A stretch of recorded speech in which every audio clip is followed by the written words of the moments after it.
Hi there, welcome to No Nonsense Whiskey. My name's Vin PF and on today's episode we're going back to Canmore and we're going to be having a look at one of their single cask releases.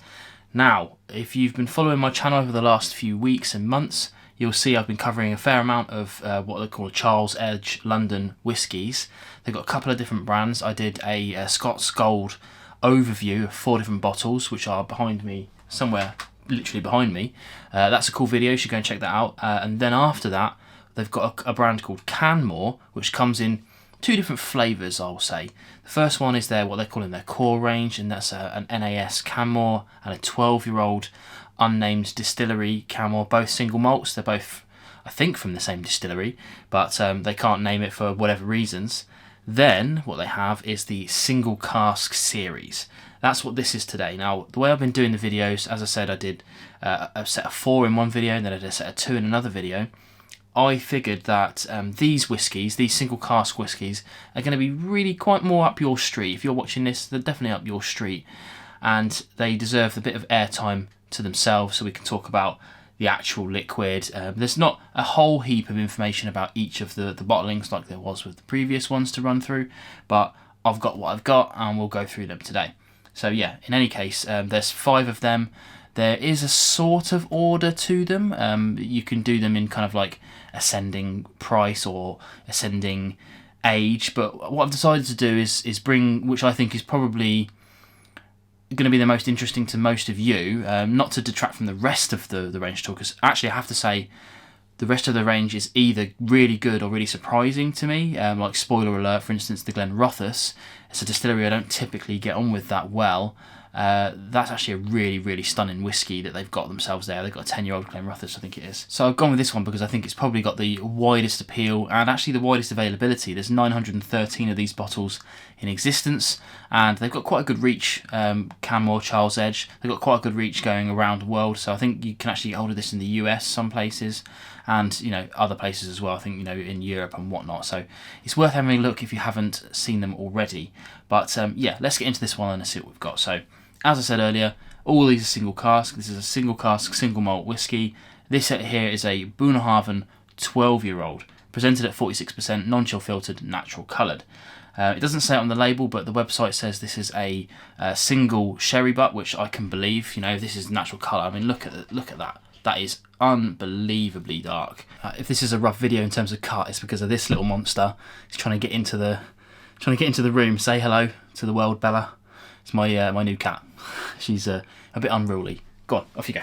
And as I said earlier, presented at 46%. This sells for 95 quid, give or take. But as I'll go into a bit later on, they were kind enough to give me a 15% discount code to you guys, so you can go and have a look at that in the description below. So I think that brings it down to about 80 quid, which I think is quite reasonable. But yeah, we'll get into that a bit later on.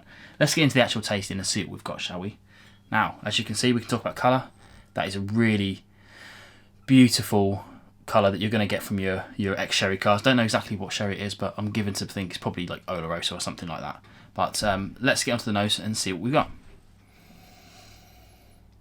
Now, yeah, without a doubt, unmistakable sherry. Obviously we know that from the website, but if you didn't know that, it wouldn't be any surprise to you. For me, it's like chocolate raisins, figs. There's a little bit of cherry on the back end, and some sort of, I guess you could say sour cherries, but some sourness going on the back end that's, the tannins are coming through, I think. Let's try on the palate.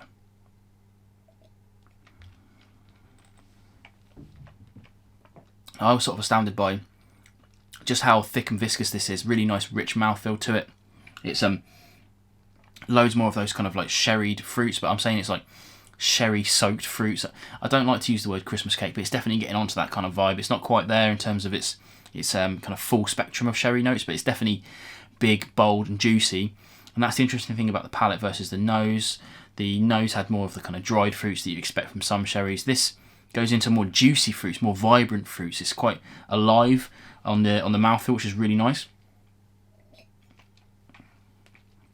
More tannins on the back end, but then the finish is really long, juicy, a little bit spicy, but nothing too heavy. Basically, it's not up in the realms of those kind of like sherry bomb vibes, but it's pretty close, I would say.